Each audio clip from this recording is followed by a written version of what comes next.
Coming up live today on the Pan-African Daily TV, Voices of Africans Worldwide with host and founder Dr. Susan Tata Nana Efwa.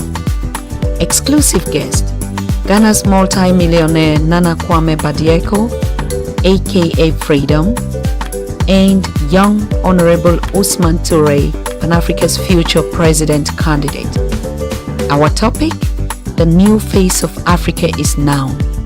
Technology and industrialization of Africa and way forward. Time, 7 p.m. Europe, 8 p.m. East African Time, 1 p.m. Eastern American Standard Time, 2 p.m. Caribbean. Who is Nana KWAME BEDIAKO? Nana KWAME BEDIAKO is Ghana's multi-millionaire. He is CEO, developer, philanthropist and visionary with projects such as Wonderwall Estate, Petronia City Development, amongst others. His net worth is estimated at $4 billion. Nana KWAME is the guy who bought Cristiano Ronaldo's Lamborghini Aventador. He just acquired another machine 2020 and many more luxury goods. Nana, aka Freedom, is born and raised in Ghana. He studied in the UK and has built a multi-million-dollar empire. He's a successful entrepreneur who has developed hundreds of luxury real estate properties in Ghana with his company Wonderwall, among other high-end investments out of Ghana. My vision of building a new Africa is making sure that the spaces, the gap that needs to be bridged in terms of development, which is also not happening in Africa, these are the parts that I want to be able to bridge. The dream of a new Africa is here, says Nana KWAME. We build Africa, we feed Africa, we empower young Africa mindset. Join us tonight on the journey of a new Africa as two young African experts, smart, intelligent, visionaries, philanthropists, hold the hands of their brothers and sisters, taking them to the space above the sky. Be a part of the conversation. We see us tonight. Of residential, I think I read somewhere, annually, and then you decided to build an entire city. So I wanted to understand how you sized up the opportunity and how you measured the risk. So what made you go for it? Well, first of all, I started with 2 houses on one plot.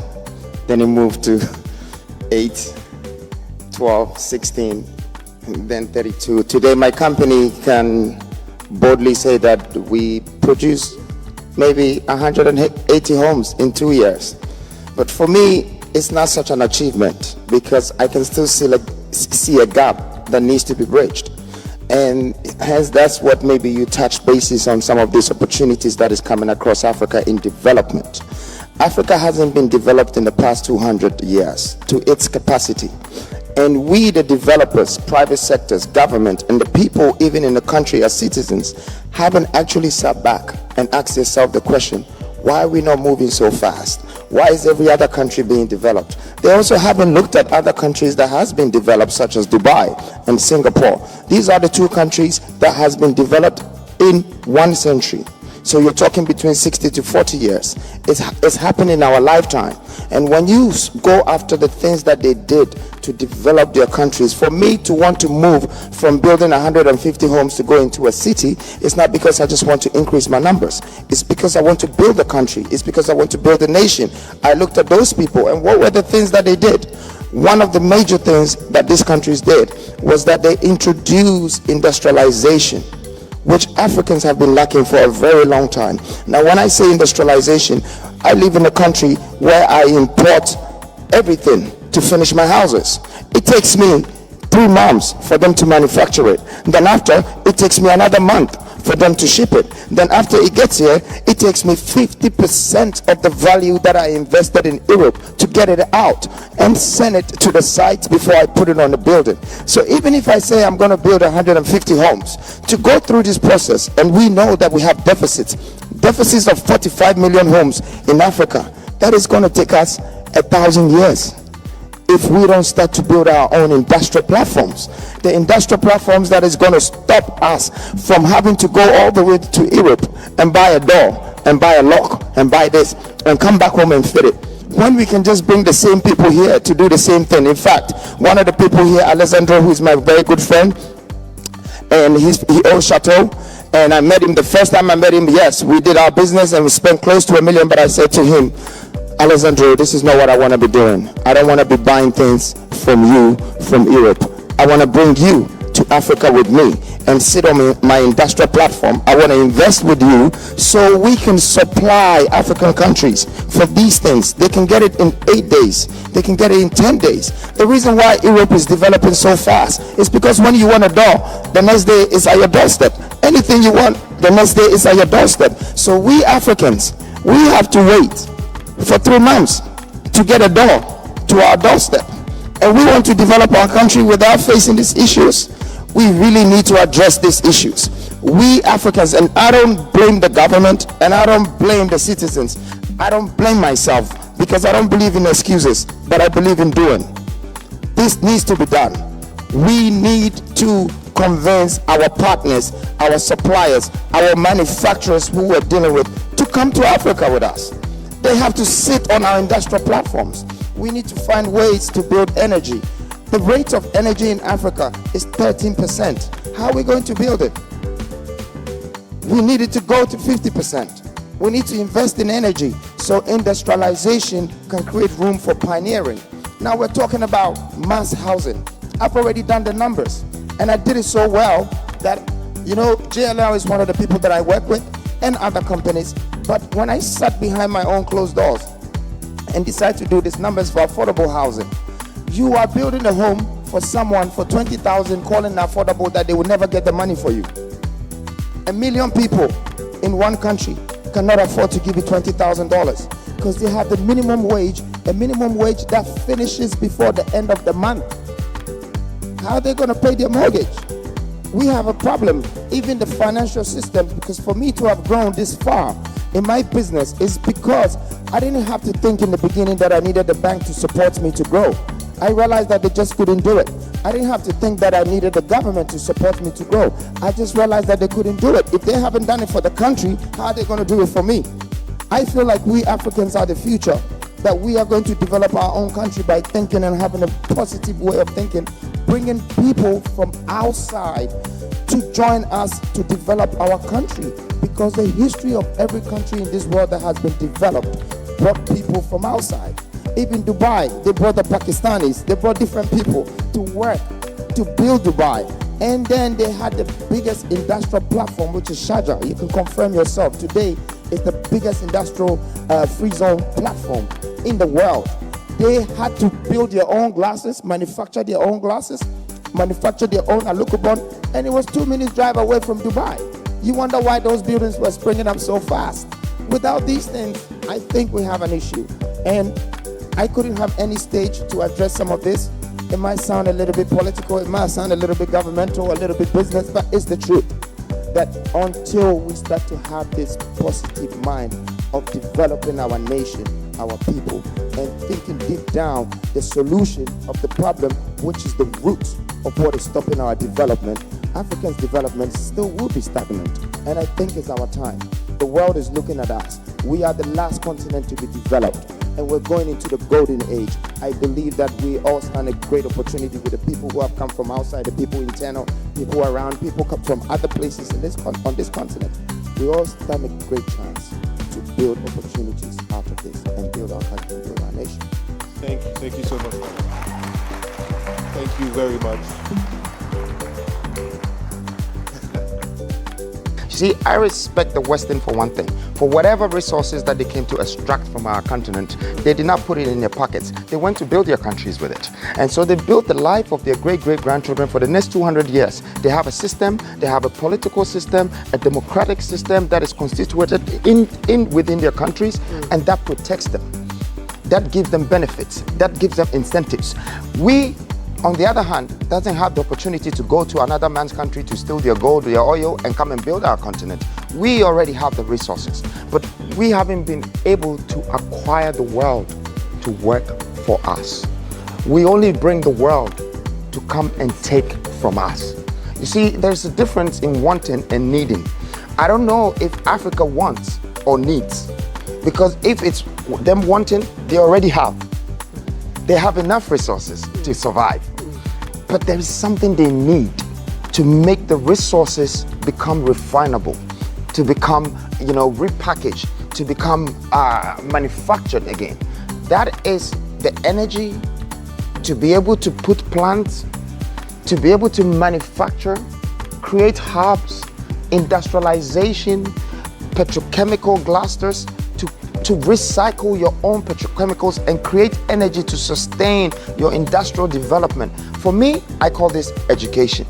Some people might call it work, but you don't need to go to university to get degrees to survive. You need to really learn what is around your surrounding, how you can make the best out of it. That is education. Africans need to be educated by their own resources, by their own tradition, by their own culture, by their own state governance. It shouldn't be from the Western. It shouldn't be from Asia. It shouldn't be from anywhere else. If anybody visited Africa, it's because they are coming to congratulate us for how well we have built our nations and our continent, not because they found out that there's gold and oil here, so they're coming to take their share. This is the change that we are asking for the youth of today. This is the revolutionary movement we're talking about. We don't have a fight with anybody. We're not fighting with our fathers, with our leaders. We're just saying that, look, we want to change because we're thinking the likes of the Western for the future of our children's children and our race and our culture to be respected. We're taking a look at the life of millionaire Nana KWAME BEDIAKO, popularly known as Freedom Cheddar. Freedom Jacobs Kaiser is a Ghanaian developer, philanthropist, and visionary who is known to carry an edge to offer a grand template for Africa. Now guys, he studied at the Westminster University in London, England. Now the twist to his story is, while studying, Freedom traded scrap steel and telecommunications materials, and this led him to making his first £1 million. Following up, in 2001, at the age of 21, Freedom returned to Ghana to build Wonderland Estates. In 2015, he launched a $4 billion project which he calls Petronia City. It is a 2,000-acre city development project which sits approximately 8 kilometers from Takoradi. Well guys, Cheddar is the CEO of Quali's Group, which envelopes Wonderworld Estates, Petronia City Development, New Africa Constructions, Belfast City and Property Management, and the New Africa Philanthropist Communication Foundation. Freedom made it to the list of the world's most luxurious home with a $7 million house situated at the heart of Bel Air in California, USA. His net worth is said to be around a whopping $5 billion. Whew, guys, this makes people get the impression that he's one of the richest young men in Ghana. He owns a 5-star luxury service apartment hotel at Dankwa Circle in Osu, which he generously offered for it to be used as an isolation center during quarantine last year. He usually rolls with the top guys, and we've seen pictures of him with world influential people such as Dangote, Jack Ma, Floyd Mayweather, and Naomi Campbell, just to name a few. Well, moving on guys, he randomly copped himself 2 customized Mercedes Maybach, which one cost approximately about $300,000. His car collection also includes a bulletproof Brisbane tank worth around 2 million Ghana cedis. Hey! On Mother's Day last year, he gifted his wife a brand new Porsche Panamera worth between $97,000 to $150,000. And as if that wasn't enough, guys, he added a huge mansion rumored to have cost millions and millions of dollars. This should tell you that this young visionary has no worries when it comes to money and luxury. Well guys, Check this video out, keep watching to find out more about Cheddar and how he rolls in luxury and fine things in the world. Don't forget to share this video, guys, so other people can see and come watch it. If you have any comments, per usual, please hit us with it down there in the comment section. KWAME BEDIAKO is a Ghanaian self-made multimillionaire with a lifestyle so flamboyant and lavish. And it's almost impossible to talk about KWAME BEDIAKO, who is also known as Cheddar Cheese, without talking about money, because he has loads and loads of it. And he's certainly putting his millions into good use. The Ghanaian multimillionaire is definitely one of the biggest property moguls currently in Ghana. Cheddar Cheese has been making waves with his dazzling, ambitious properties, helping to transform the skyline of Accra. His life, however, was not always this way. This Ghanaian property developer and entrepreneur knew at a very early age he wanted to achieve success, and little did he know that he would soon be truly dwelling in all the glam and luxury he wanted. Get prepared to be amazed by the incredible purchases of this Ghanaian multimillionaire. Now, let's get into how KWAME BEDIAKO, aka Cheddar Cheese, spends his millions. The Ghanaian businessman, Cheddar, found success in the booming real estate industry in Ghana. KWAME BEDIAKO made his first million in London after selling his e-commerce business to an investor for a whopping £410,000, which he took, added to his savings, and shot up to over $1 million. KWAME BEDIAKO is from a mixed background. Even though his father was rich, his mother on the other hand was very poor. The two weren't exactly a couple and lived different lives. Young BEDIAKO lived with his mother, thus he knows the side of not having any money. KWAME BEDIAKO recalls that his first stint and opportunity at entrepreneurship was when his father gave him and his brother some money. Determined to make it, the young Cheddar Cheese advised his brother that they needed to use the money wisely, especially to the benefit of their poor mother. Next thing he knew, his brother went to buy food with his share of the money. Care to know the sort of food his brother went to get? Bread and eggs. Boy, was he hungry. Cheddar was furious, and no surprises there. But still very thoughtful of his mother, Cheddar Cheese went out to buy some live chicken with the remaining part of his money and started a poultry business. He would soon discover that he had a knack for business through his excellent work ethics, and it paid off big time. KWAME BEDIAKO credits God for his sense of direction as he spread his wings into many other ventures, including selling designer clothes at the backseat of his car during his time in college. Cheddar revealed that he got his first car at a very tender age of 16. After several life experiences, another opportunity opened up for the business-minded Cheddar. He got his car clamped several times during his time in college in the UK. Cheddar Cheese felt the college security was taking advantage of his situation, so he got his hands dirty. He loosened his own tie, removed the clamp, and out of anger took it to a locksmith, and he sold for an impressive £65. Not bad. This eureka moment will spur him on into the scrap business. The metal industry remains a vital part of the UK economy. It is estimated that about 10 million tons of scrap metal are recycled in Britain every year. According to a report published by metal recycling specialist Maxi Metals, the UK scrap metal industry is worth an estimated £5 billion. Cheddar might have also figured this out. He started buying scraps from scavengers, crushed them into steel, and resold for profits. And guess what? Cheddar Cheese didn't end there. At another point in his life, he entered into e-commerce business. This was during the dot-com boom. His company billed people when they went online to carry out transactions. And this company was crucial in Cheddar officially becoming a millionaire after he sold the company. An Indian investor bought the company for £410,000, and combining that to his life savings, Cheddar Cheese was officially a millionaire. Doing well in foreign lands meant that Cheddar could fare even better in his own country. He again listened to his inner voice and moved to Ghana, where he started a mega real estate company. And his company built some of the most outstanding high-quality modern properties you'll ever find anywhere, befitting of Cheddar's taste and his newly found class. With less prior experience in the industry, his first project, the Temptations nightclub, was rented out. But we definitely know it won't be Cheddar if he didn't buy the piece of property outright. He bought the piece of property and yet again he sold it, this time for a meager profit. From this sale, another idea was born, the most ambitious of them all. Cheddar wanted to change the skyline of the capital city, Accra. It's pretty clear that this thought was born out of the fact that he had loads of money under his belt. And thanks to his then newly formed company, the Wonder World Vision, Cheddar has since fulfilled most of that dream. Nana KWAME Bediako's properties are constantly the talk of the town. From Kwali's residence to number 1 Oxford Street, his real estate portfolio continues to impress. The most exquisite and daring of them all is the Petronia City. The 2,000-acre megacity project aims to provide the first fully integrated business hub for West Africa's oil, gas, and mining industries. And the project is currently being developed by Capital 90, an investment company which Nana Bediako chairs. Nana KWAME Bediako, aka Cheddar Cheese, loves to spoil himself with top-notch luxury, and he shows off whenever he can on all social media. But with so much money, Cheddar's expensive taste is justified.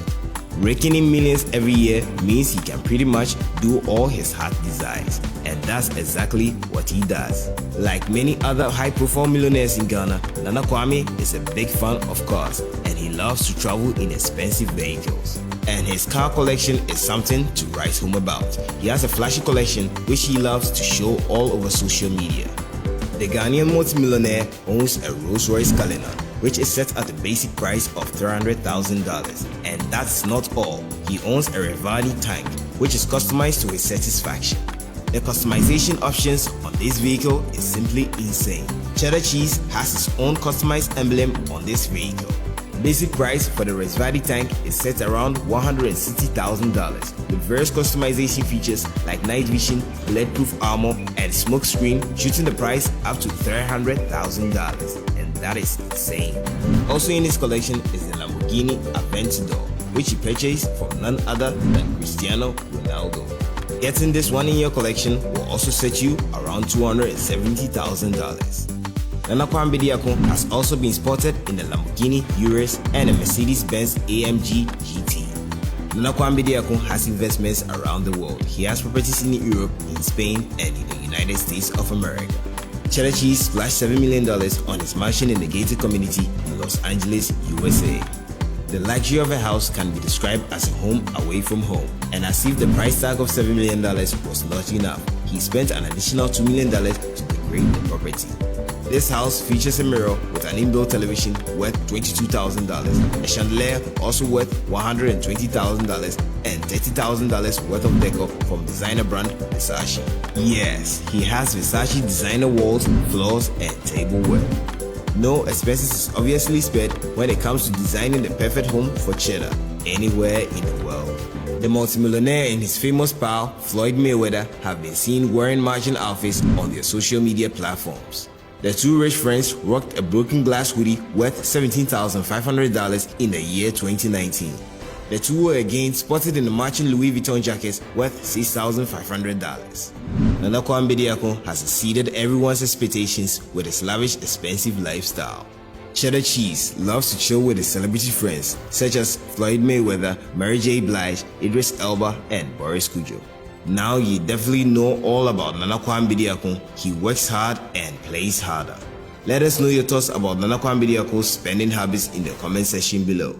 Also like, share, and subscribe to this channel. Thank you for watching, and we'll see you next time.